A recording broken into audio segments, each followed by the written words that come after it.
Welcome to edu 99। दोस्तों, आज की क्लास में हम लोग करेंगे कक्षा 10वीं के प्रश्नावली 9.1 के प्रश्न संख्या 9 को।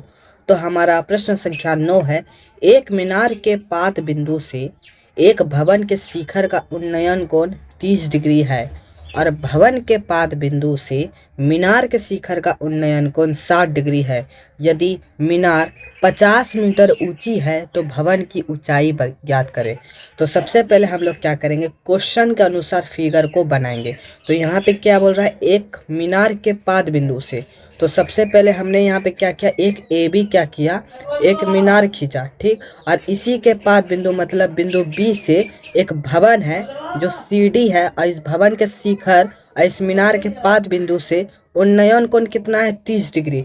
मतलब यहाँ क्या हो गया, मीनार का पाद बिंदु और ये भवन जिसको हमने सीडी माना है, ये क्या हो गया, इसका शिखर। यहाँ से यहाँ तक का जो उन्नयन कोण है वो कितना है, 60 डिग्री।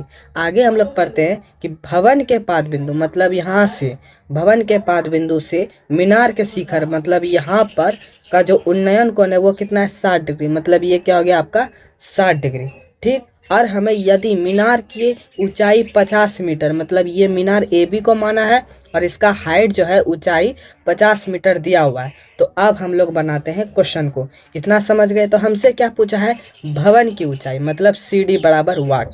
तो सबसे पहले हम लोग जिस तरह लिखते हैं उस तरह लिखेंगे। तो अब हम लोग हल पर आते हैं। माना ए बी एक क्या है, मीनार है, जो हमने मान चुका ए बी क्या एक मीनार है, एवं सी डी एक भवन है, ठीक। हमसे क्या पूछ रहा है, तो भवन की ऊंचाई पूछ रहा है। तो यहाँ पे हम लोग फिगर में देखेंगे कि भवन की ऊंचाई क्या है, सी डी। मतलब हमको ये चीज़ चाहिए, किसी भी चीज़ का पता करने के लिए कम से कम हमें दो चीज़ चाहिए।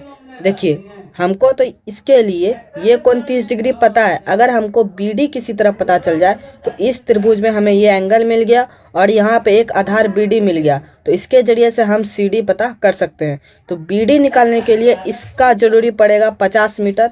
तो इसी का यूज करके हम क्या करेंगे, बी डी का पता करेंगे, ठीक। तो यहाँ लिखेंगे समकोण त्रिभुज, समकोण त्रिभुज ए बी डी में, समकोण त्रिभुज ए बी डी में देखिए यहाँ पे क्या है 60 डिग्री और यहाँ पे क्या दिया हुआ है, लंब का मान दिया हुआ है, हमको आधार पता करना है। मतलब यहाँ पर ये लंब हो गया और ये आधार हो गया। तो लंब और आधार का संबंध tan में है, तो यहाँ पर हम tan का यूज करेंगे और बड़े वाले त्रिभुज में इस एंगल 60 डिग्री का यूज करेंगे। तो tan 60 डिग्री बराबर ए बी बटे बी डी हो जाएगा, ठीक। ए बी बटे क्या हो जाएगा, बी डी हो जाएगा। तो 60 का मान क्या होता है, tan 60 का मान होता है √3। ए बी का मान दिया हुआ है 50 और हमें बी डी चाहिए। तो बी डी बराबर हो जाएगा, देखिए यहाँ पे क्रॉस मल्टीप्लिकेशन होगा, कोना कोनी गुना बी डी गुना √3। तो बी डी √3 और 50 गुना 1 50। तो बी डी बराबर हो जाएगा 50 बटे √3। यहाँ पे हमको बी डी का मान पता चल गया। अब हम छोटे वाले त्रिभुज में देखते हैं। इस त्रिभुज में समकोण त्रिभुज, समकोण त्रिभुज सी डी बी में, यहाँ पर क्या है, ये समकोण हो गया। तो सी डी बी में यहाँ पर भी हम लोग tan का यूज़ करेंगे। देखिए हमको बी डी पता चल गया कितना है, तो 50 बटे √3। एक एंगल दिया हुआ है, हम सी डी निकाल लेंगे।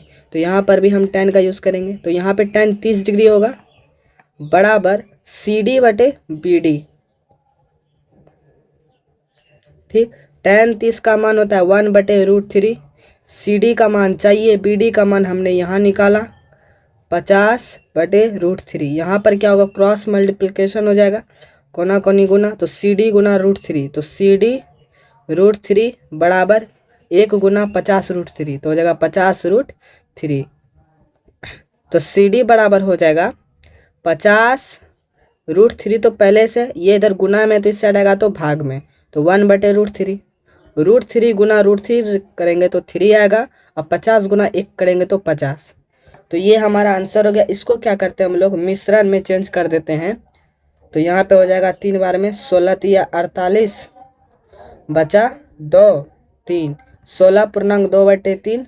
ये किसका ऊंचाई हुआ, तो भवन का। तो यहाँ लिख देंगे लास्ट में नीचे, अतः भवन की ऊंचाई बराबर 16.2 2/3 मीटर। दोस्तों यहीं तक था। अगर आपको यह पसंद आया हो तो लाइक कर देना, चैनल पर नए हो तो चैनल को सब्सक्राइब करके अपने दोस्तों के बीच शेयर कर देना। मिलते हैं नेक्स्ट वीडियो में। Thank you.